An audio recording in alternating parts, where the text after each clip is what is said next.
The GPS signal died 20 miles from the nearest marked road. I pulled my aging Corolla to the side of a narrow dirt path, staring blankly at the lifeless screen. No service. The last cell tower had vanished an hour earlier. Somewhere between the highway and this endless stretch of dusty terrain filled with creosote and ghostly silence, even the road seemed sentient, as if guiding me deeper into its grip. Arizona stretched endlessly in every direction, red earth and piercing blue sky melting into a horizon that looked like it might not even exist. Then I saw it, a house nestled in a shallow dip in the land.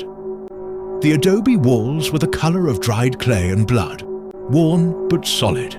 Solar panels shimmered on the rooftop like reptilian scales. A crooked windmill creaked in the soft breeze. It looked just like the listing. A caretaker wanted ad had been buried in the gigs section of an old Craigslist posting. Remote location, 1 week stay. Full cash payment upon completion. Must follow instructions. I didn't have much choice. Tucson debt collectors had made sure of that. The photo of Maria in my wallet, a girl with a silver bracelet and a tiny horse charm, was my reminder of how much I had already lost. I parked beside a rusty old pickup, grabbed my duffel bag, and stepped into the heavy silence.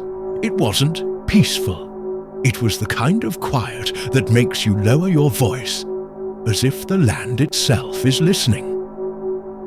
The front door wasn't locked. Inside on the kitchen table sat a manila envelope marked in block letters, Lucas Santos. Inside were two things, a roll of crisp $100 bills and a single printed sheet titled Caretaker Instructions, Morales Estate. Maintain the house for 7 days. Payment enclosed. Follow all rules. Face all dolls east before 6 p.m. They dislike the sunset's reflection. If dolls gather at the dining table, leave 3 sugar cubes and exit backward. If asked, "Where is my friend?" swing the root cellar doll until sunrise. Never sleep facing north. If you hear footsteps, count them. Stop at 7. Do not answer the phone after midnight. Check surveillance cameras daily at exactly 3:17 a.m. I chuckled, rich people and their creepy ideas of fun. Then I turned and saw them. The dolls, dozens, maybe close to 100, lined the walls of the living room. Each faced the adobe wall, their backs turned, tiny hands pressed against the clay. They wore antique clothing, lace, velvet, and ribbons from a bygone era. Their heads were bowed, their silence felt deliberate.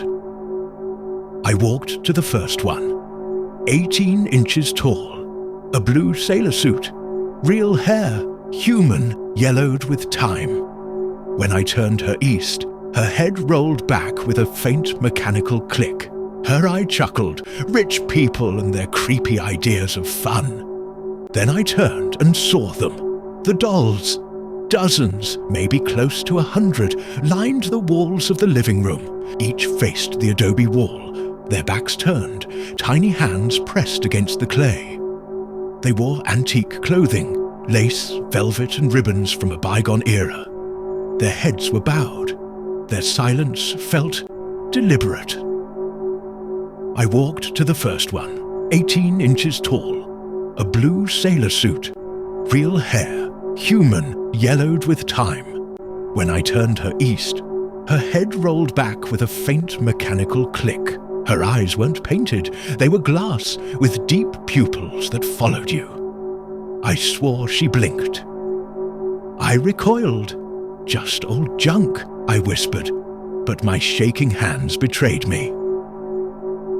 It took me over half an hour to position all 87 dolls to face east. Some were surprisingly heavy. Others felt disturbingly light. The last one sat on the kitchen sill, small, maybe a foot tall, with dark curls and a red dress. When I touched her, she was warm. Not sun warm, body warm. I yanked my hand back. 4:07 p.m. Just in time. That night, I ate a sandwich and watched them from the kitchen table. They didn't move, but the silence had changed. It felt aware. At 3:17 a.m., I remembered the 7th rule. I stumbled to the closet, turned on the grainy surveillance monitor, and checked each feed. Desert, windmill, empty porch, kitchen, living room. The dolls had moved. A dozen of them now faced the center of the room. Their glass eyes shimmered in the infrared. Then one of them turned, deliberate and slow, until she stared directly into the camera. I blinked. Suddenly, they were all back in place. Except one. A tiny figure in a yellow dress now sat at the kitchen table, hands folded neatly.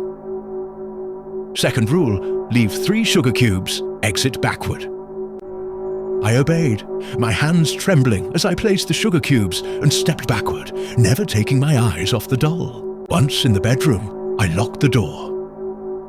The night passed, filled with creaks and whispers. At dawn, the sugar cubes were gone. The doll was back in her place. But something had changed. On the counter lay a silver bracelet, tarnished but familiar. A horse-shaped charm dangled from it, Maria's.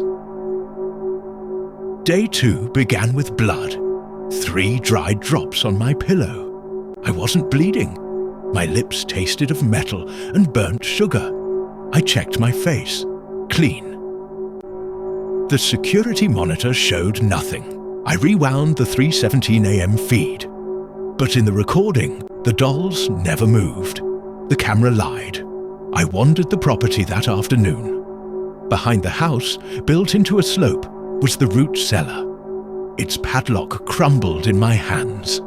The door groaned open, revealing a staircase carved into the stone. The air smelled like earth and rot. At the bottom, shadows moved. A child's voice whispered my name. I slammed the door and ran. By 4 p.m., I resumed turning the dolls. The red-dressed one was hot again. This time, I noticed a hairline crack on her porcelain cheek, and something dark glistening within it. Blood.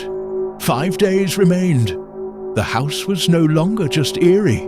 It was expectant, like a predator watching its prey hesitate at the edge of the trap. I tried not to blink, but I swore. The dolls were watching now. One of them knew my name.